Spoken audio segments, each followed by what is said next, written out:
네, 여러분 안녕하세요. 분노하는 개그맨, 참교육하는 개그맨 윤석주입니다. 오늘 제가 정말 화가 많이 나 있고 열이 받아 있습니다. 그 이유를 제가 얘기를 해드리도록 할게요. 우리는 살면서 받을 걸 못 받으면 정말 화가 나요. 나는 줄 거를 주고 해줄 걸 해주는데 받을 걸 못 받아. 이러면 기분이 어때요? 열받죠? 근데 안 주는 사람들의 특징이 있어요. 지네들은 가진 게 많고 돈이 많지만은 자기네가 갖고 있는 것 중에 일부를 줘야 된다고 하면 아까워서 당연히 줘야 되는데도 불구하고 안 주는 인간들이 있어요. 이건 쓰레기죠. 그런 쓰레기에 대해서 오늘 얘기를 하려고 해요. 제 지인 중에 한 분이 누구라고 얘기하면은 이게 좀 더 설명이 들어가면은 나중에 뭐 이게 사실적시 명예훼손이 되니까 거기까지 얘기를 안 할게요. 어떤 일이 있었냐면은 10년 이상 어디에 세입자로 있었어요. 그 세입자로 있으면은 한 달마다 뭐를 내죠? 관리비를 내죠. 그 관리비 안에는 장기수선 충당금이라는 게 있습니다. 그게 뭐냐? 장기수선 충당금이라는 거는 이 건물이 뭐 문제가 생겨서 뭘 고쳐야 된다. 근데 큰 돈이 들어가잖아요. 그거를 대비해서 각 세대마다 돈을 걷어가지고 큰 돈을 만들어 놓는 거죠. 그리고 그 문제가 있을 때 그 돈으로 해결하는 거예요. 한 번에 돈을 많이 걷으면 부담이 되니까 다달이 돈을 조금씩 걷는 거죠. 근데 이 돈은 원래는 누가 내야 되느냐? 그 집 주인, 원래 주인, 세입자가 아닌 집 주인이 내야 됩니다. 아파트도 마찬가지고 상가도 마찬가지입니다. 집 주인이 내야 돼요. 하지만 집 주인이 항상 낼 수가 없습니다. 왜냐하면 관리비에 묻어나오기 때문에 그 돈을 일단은 세입자가 부담을 하는 거죠. 큰 돈이 아니기 때문에 뭐 10,000원 정도이기 때문에 일단 세입자가 부담을 하고 세입자가 거기서 나가면서 그 돈을 다시 받아서 나가게 돼 있습니다. 무슨 말인지 아시죠? 저 같은 경우도 아파트에서 살면서 이제 장기수선 충당금이라는 걸 몰랐는데 이사를 갈 때 관리사무소에서 얘기해 주더라고요. 이거 장기수선 충당금 받아가세요. 그게 뭐죠? 했더니 이런 설명을 듣고 그 다음에 집주인한테 전화하니까 몇십만 원을 받은 적이 있습니다.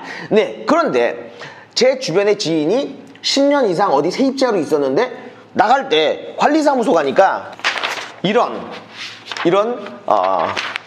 장기수선 충당금 납부 확인서를 받았어요. 여기 지금 얼마가 찍혀 있냐면 100만 원이 조금 넘어요. 이거를 받아서 집주인한테 얘기한 거예요. 돈 주세요. 했더니 집주인이 뭐라 그러는지 아세요?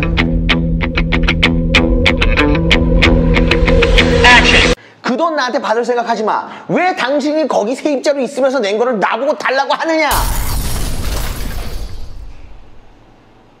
이해가 가세요? 네. 화 안 나세요? 화가 안 나냐고 지금. 비분 단계 안 하세요? 열 안 받으세요? 막 머리로 스팀 막 올라오지 않아요? 난 너무 짜증이 나서 그 돈을 당연히 우리가 받아야 되는 돈입니다 라고 얘기했더니 절대로 못 준다고 하네요. 그러면서 새로운 세입자까지 내쫓아버린다. 뭐 이런 식의 막말을 하는 거예요. 인간 쓰레기 맞죠? 그냥 쓰레기도 아니고 개쓰레기예요. 정말 나쁜 사람이에요. 이런 수박에 씨발라 먹을 일이 어디 있어요? 그럼 이거를 돈을 안 준다는 사람을 어떻게 돈을 받을 수가 있느냐? 거기 가서 누워있을 수도 없고 계속 쫓아다니면서 돈 달라고 할 수도 없고 경찰에 신고할 수도 없고 이거 어떻게 해야 돼요? 받아야 되는데 자, 이 돈이 장기수선 충당금이라는 게 생각을 해보세요. 여러분들이 렌터카에서 렌터카를 빌려 탔어요. 근데 렌터카 회사에서 오일 교환 비용을 내놓으라는 거랑 마찬가지예요. 내가 렌터카에 오일 교환을 왜 하냐고. 안 그래요? 브레이크 라이닝을 내가 왜 교환을 하냐고. 그거는 렌터카 회사에서 하는 거지 주인이 하는 거예요. 나는 렌터카를 그냥 얻어 탔기 때문에 기름만 조금 넣고 타면 되는 거예요. 집도 마찬가지고 상가도 마찬가지예요. 장기수선 충당금을 내가 왜 내냔 말이죠. 돈을 안 주고 있습니다. 근데 이거 받을 방법이 없잖아요. 어떻게 받으시겠어요? 이러니까 10,000원, 20,000원에 기분 상하고 뭐 서로 몸으로 격투기하는 상황이 나오고 더 나아가서는 진짜 뭐 1, 2만 원 때문에 살인도 나오잖아요. 물론 그게 잘했다는 건 아니고 충분히 이해가 갈만해요. 왜? 너무 얄미우니까 화가 나잖아요. 너무 얄미워요. 이럴 때 어떻게 하지? 하고 있던 와중에 약간 비슷한 뉘앙스로 제가 페이스북에 글을 올렸어요. 그랬더니 어떤 분이 저한테 쪽지가 온 거예요. 전화를 달라는 거야. 그래서 혹시나 하고 한번 전화를 해봤어요. 그랬더니 어떤 일로 고민을 하고 있냐는 거죠. 그래서 제가 이렇게 술술술술 말씀드렸어요. 그랬더니 그분이 저는 만난 적도 없어요. 전화기를 통해서 제 귀에다 딱 한마디 하시는데 세상에 오 진짜 은혜 받은 기분? 뭐라고 하셨냐면은 제가 은행에서 그런 일만 20년 한 사람입니다. 와우. 그래서 제가 물어봤죠. 자, 이제 어떻게 해야 됩니까? 자, 첫 번째 내용 증명을 보내세요. 그럼 내용 증명이 뭐야? 뭘 어떻게 보내라는 거야? 여러분 내용 증명 뭐 보내고 받아본 사람도 있겠지만은 일반적인 사람들은 내용 증명이 뭔지 몰라요. 받아보셨어요? 어떻게 생긴지도 모르죠. 뭐 얘기는 들어봤는데 잘 모르겠는데요 했더니 그러면은 본인이 서식을 이렇게 만들어서 보내줄 테니까 거기다가 이름하고 뭐 주소만 쓰면 됩니다. 이야, 자 이런 식으로 내용 증명을 서식을 딱 보내준 거예요. 거기다가 내용 증명을 좀 쓰다 보면 좀 길어질 수가 있잖아요. 2장까지 가는데 그걸 1장으로 줄였대요. 그건 왜 그랬을까요? 2장 넘어가면은 비용이 추가로 발생을 한대요. 예, 그런 거 좀 알아두시고요. 개그맨이 법적인 얘기하니까 재밌죠? 자, 이렇게 내용 증명을 작성을 했습니다. 작성을 했더니 그 다음에 어떻게 하느냐 제가 물어봤어요. 이 내용 증명을 똑같은 걸 3부를 복사를 해야 돼요. 앞에는 내용 증명, 뒷장에는 또 그 관리비, 장기수선 충당금 납부 확인서를 붙여가지고 3장을 똑같이 만들어서 우체국을 가져가면 돼요.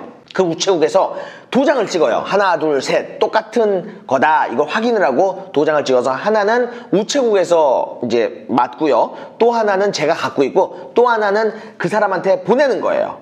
이런 식으로 우체국에서 다 해주더라고요. 그게 내용 증명이에요. 이게 뭐 누가 옳다 그르다를 떠나서 우체국은 보냈다 안 보냈다를 이제 확인을 시켜주는 거죠.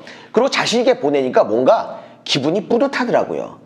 그리고 저한테 이런 일을 도와주신 분하고 통화를 하니까 그러더라고요.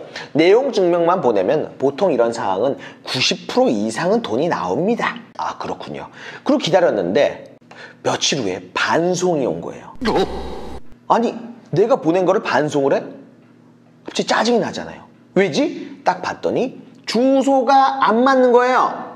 이 사람의 주소를 어떻게 알죠? 이럴 때는 또 갑자기 큰 벽에 부딪혀버린 그런 기분? 이 사람의 주소를 어떻게 알아? 야 이거 미치는 거야. 무슨 뭐 파파라치를 붙여서 이 사람의 주소를 알아낼 수도 없는 거고 정말 서울 한복판에서 김서방 찾기죠. 이 사람의 주소를 내가 어떻게 알아? 방법이 있습니다.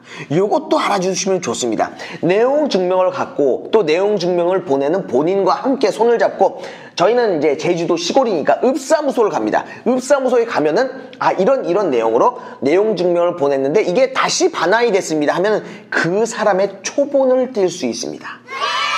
와우.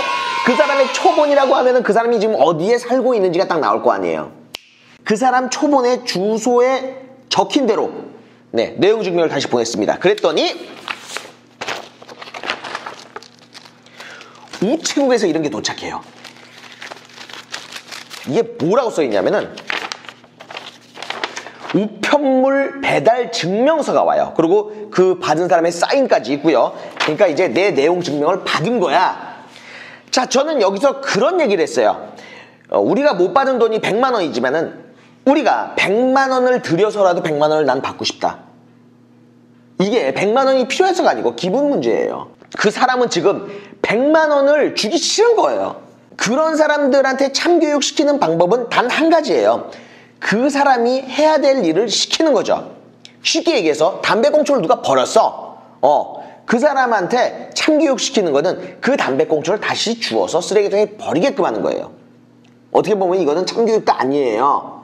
당연히 본인이 해야 될 걸 하는 건데 그런데 여기서 또 문제가 우리나라 법의 문제가 이게 뭐냐면은 우리 조금 피해자잖아요.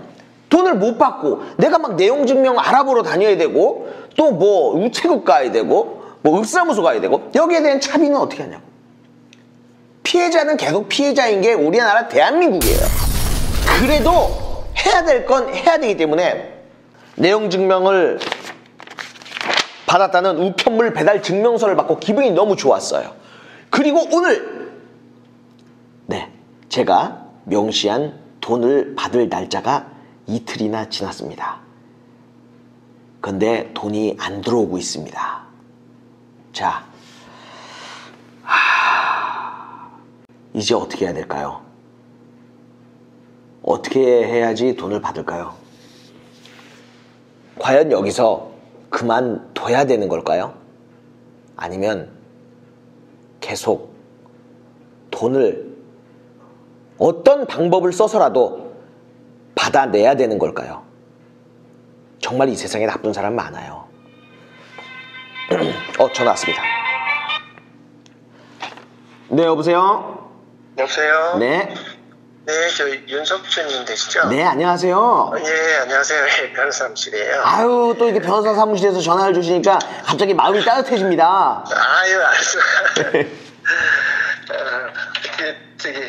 지금 어디에요? 뭐, 제주도 계신다고? 네, 저 제주도에 살고 있어요. 아, 그러시구나. 뭐, 보증금을 뭐 못 받은 게 있으시다고? 네, 장기수선 충당금이요. 예, 전 장기수선 충당금. 네네네. 그거를, 그럼 뭐 자료를 저희가 좀 받아봤으면 좋겠어요. 그쵸. 제가 보내드려야죠. 이메일 주소 하나만 보내주시면요.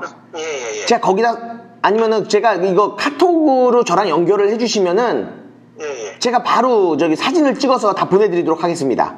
예. 그럼 제가 카톡으로 연결해 놓을게요. 네네. 아유, 감사합니다. 네. 자, 이거는 주작이 아니에요. 통화를 하려고 하다가 전화가 안 와서 제가 지금 이 카메라를 켰는데 지금 전화가 온 거예요. 때마침. 대단하네. 그래서 저를 도와주시는 분이 딱 저랑 통화를 했어요. 이런 내용이죠. 그래서 저한테 변호사 사무실을 소개해 주겠다고. 네, 바로 전화가 온 거예요. 자, 전 여기서 포기하지 않고 끝까지 돈을 받겠습니다. 받고 나서 다시 한번 올리도록 하겠습니다. 정말 이 세상에 쓰레기가 많아요. 그리고 저와 같은 처지에 있으신 분들, 이 내용 증명만 보내면은 장기수선 충당금은 거의 90% 이상 받을 수 있다고 합니다. 그래서 제가 이 내용 증명 서식을 링크로 남겨 놓을 테니까 거기 가서 다운 받으세요. 그렇게 하면은 여러분들도 할 수 있을 거예요.